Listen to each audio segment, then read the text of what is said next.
आज हर ब्रांड चाहता है कि वो बड़े शहरों से लेकर छोटे शहरों और गांव कस्बों तक अपनी पहचान बनाए, लेकिन ये पहचान बनाने के लिए ब्रांड्स को खासी मशक्कत करनी पड़ती है।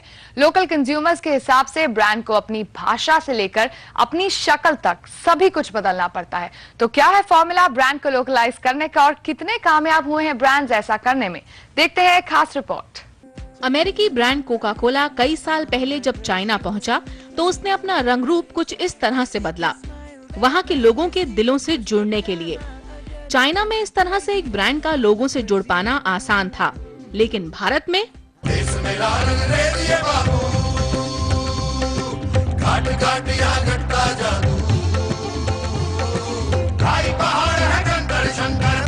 छोटी बड़ा पतंग, अरे इंडिया सर ये चीज धुरंधर,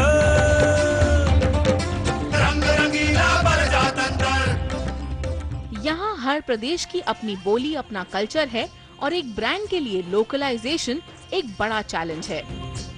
नजरिया बदलने की जरूरत है। अगर आप रियली लोकल कनेक्ट चाहते हैं तो आपको लोकल लेवल की नॉलेज, लोकल लेवल की अंडरस्टैंडिंग में इन्वेस्ट करना चाहिए। इसका मतलब आपके जो फील्ड का जो लोग हैं, जो डायरेक्टली इन टच हैं, उनका एक फीडबैक सिस्टम होना चाहिए जो आप सेंट्रली वो समझ सकें कि भाई लोकल क्या है, मोटिवेशंस क्या समझ है, और फिर थोड़ा लोकल एम्पावरमेंट की भी जरूरत है।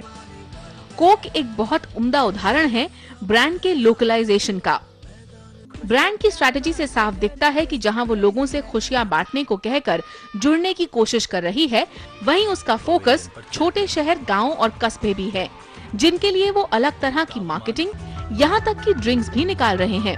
ब्रांड का मानना है कि वो कई छोटी छोटी के बजाय एक बड़ी स्ट्रैटेजी के तहत काम कर रही है और बाकी सारे कदम उसी स्ट्रैटेजी का हिस्सा हैं।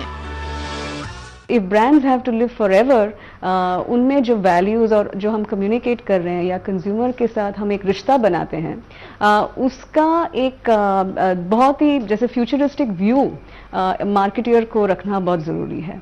तो मैं यही कहूँगी कि ब्रांड्स और कंज्यूमर्स का जो एक रिश्ता है वो एक दिन या कुछ ही पलों का नहीं होता है, वो एक लॉन्ग टर्म रिलेशनशिप होता है।